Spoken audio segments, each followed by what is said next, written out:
يا مساء الخير عليك يا صديقي، ايه الاخبار؟ بتمنى يا رب تكون بخير. انا بعتذر جدا ان انا مش قادر اقدم فيديوهات على القناه بقالي يومين، شويه ارهاق شويه تعب. الحمد لله على كل شيء. خلينا نخش في موضوعنا بتاع النهارده. الحقيقه انا عايز اقول ان انا ما كنتش هعمل حلقه لان من المتوقع ان كوندي يتم اعلانه، فكنت هسيب الناس تتفرج على الفيديوز بتاعت كوندي واخد انا اجازه النهارده. لكني لاحظت شيء خطير جدا وفي نفس الوقت مهم جدا. لايكك الجميل يا ابو الصحاب، وتعالى نتكلم في اللي انا جاي لك عشانه النهارده. الحقيقه النسق الطبيعي لنادي برشلونه في الوديات ما كانش بيكون بهذه الحموة من سنة للتانية. يعني أنا شايف الموسم ده نادي بادئ جد الجد ومدرب عايز يستعرض أفكاره، ونادي لاعبي نفسهم واخدين الأمور بمحمل جد أكتر من اللازم، وده طبعا شيء إيجابي مش شيء سلبي أبدا. في منافسة في كل المراكز، في شباب زي بابلو توري وكويادو ومارك كاسادو بيتم تطعيمهم في الفريق وبيتم اضافتهم للفريق. الفريق بقى فيه حلقات وصل ما بين جيل قديم وجيل شاب زي فرانك كيسي وزي تيرشتيجن وزي فرينكي ديونج. في اسماء موجوده بتثقل الفريق بالخبره، وفي اسماء موجوده علشان تكون هي حلقه الوصل زي اللي انا قلت اسمائهم، وفي طبعا اسماء شابه ما زالت بتتعلم وما زالت بتكتسب الخبره.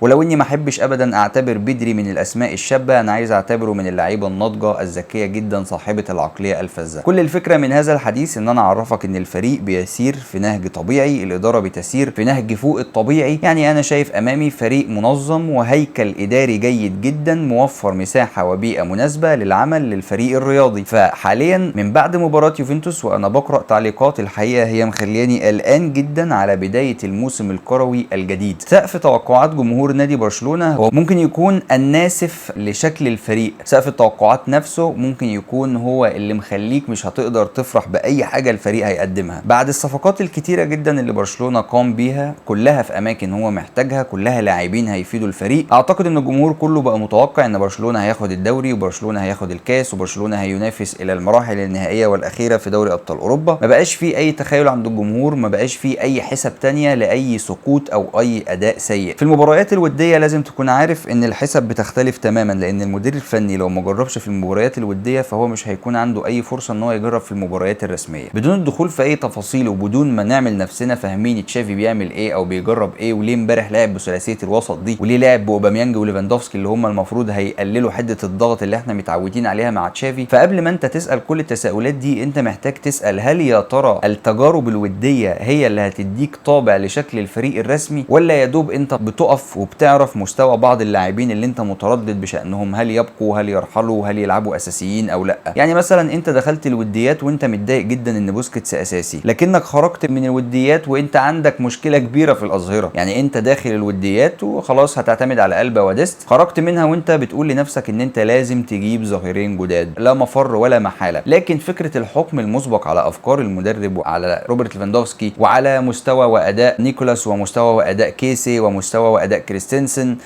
ده شيء خاطئ هيتعبك انت بعدين. وده هيخليني اخدك ونتكلم في موضوع تاني برضو حاولت ألمح عنه في بداية هذه الحلقة او في بداية هذا البودكاست، وهو سقف توقعاتك وطموحك من الفريق في هذا الموسم.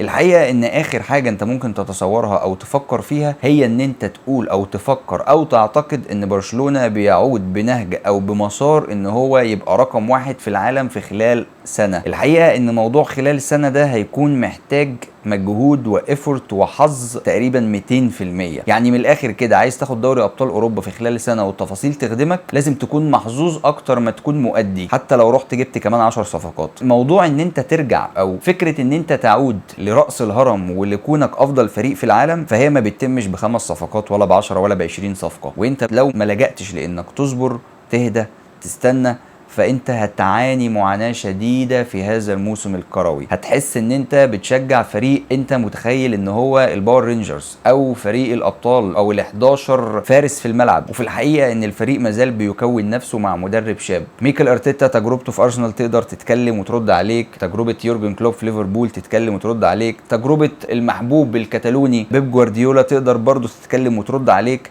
كلهم جابوا صفقات وكلهم خدوا سنة واثنين وثلاثة وكلهم سدوا احتياجات ناديهم، كلهم قاموا بمهمتهم بعد ما تم ترك لهم المساحة والصبر. فمش الفكرة هنا دلوقتي ان انا طالع مثلا ادلل عليك او امرك او حتى افكر انصحك بان انت تصبر او تستنى تشوف نسق الفريق هيبقى عامل ازاي او الفريق المفروض هيروح فين وهيجي منين وهنعمل ايه، ولكني اسفا على ما رأيته بعد مباراة يوفنتوس امبارح. الحكم المسبق، التعصب الشديد جدا، الحديث يعني بما لا يليق على مستوى اللاعبين بصراحه. انا كنت شايف ان في تحامل الى حد ما. تجربه الافكار لا تعني ابدا بان انت المفروض تدي لنفسك يعني قلق شديد او قلق يفوق القلق الطبيعي على ان الفريق لا ده احنا مش هنرجع، ده تشافي بيعق، ده ليفاندوفسكي ما تاقلمش، ده ليفاندوفسكي مقلب، ده اوباميانج عجز، ده نيكولاس ما ينفعش، ده لا لا لا لا. اعتقد بان احنا كده بدانا نسلك طريق المفروض ما نسلكوش ابدا، ولا نروح ناحيته ولا نتكلم فيه. يعني هي كل الفكره بس ان الجمهور متعصب شويه من فكره الحوارات الدائره في الفتره السابقه. فرينك ديونج بيلعب مدافع، لا بوسكيتس هيرجع اساسي، ده بيكي بينزل، ده قلبه مش هيتعوض. فالجمهور متعصب الى حد ما، مع كمان طبعا ما اصل احنا معنا حارس ما بيصدش. فانا بتمنى من الناس ان هي بدل ما تنتقي او بدل ما تفلتر السلبيات من وسط مليون ايجابيه، بتمنى ان الناس تبص للايجابيات وتبص لان فريق برشلونه بيخطو خطوات ثابته نحو ان هو يعود مره اخرى. الاداره بتتصرف صح وماشيه في مسارها، والفريق الرياضي والفني الكادر الفني تشافي وطاقمه واللاعبين بيحاولوا يقدموا ما افضل ما عندهم، او بيحاولوا يخرجوا نسخه جيده من نفسهم ومن الفريق. فانا ما اعتقدش ان الحل الاسلم يعني هو ان انت تنتظر كل شيء في الموسم القادم، لان انت صدقني هتكون بتتعب نفسك مش بتتعب حد تاني غير نفسك، بان انت تكون منتظر ومتاهب الفريق يحسم الدوري من اول 10 جولات، والفريق ياخد كاس الملك من نص نهائي،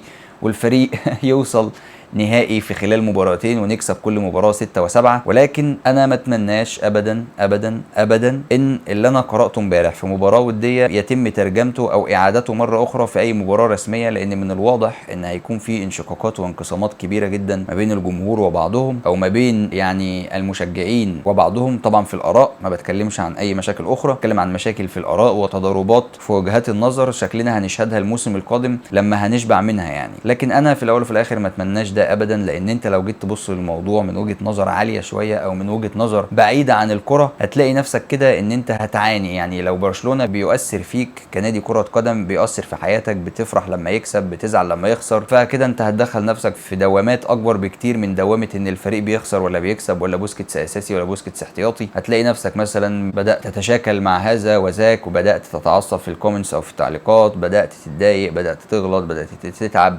فبصراحه اللي انا شفته امبارح ده بيدي مؤشرات خطره جدا كمان.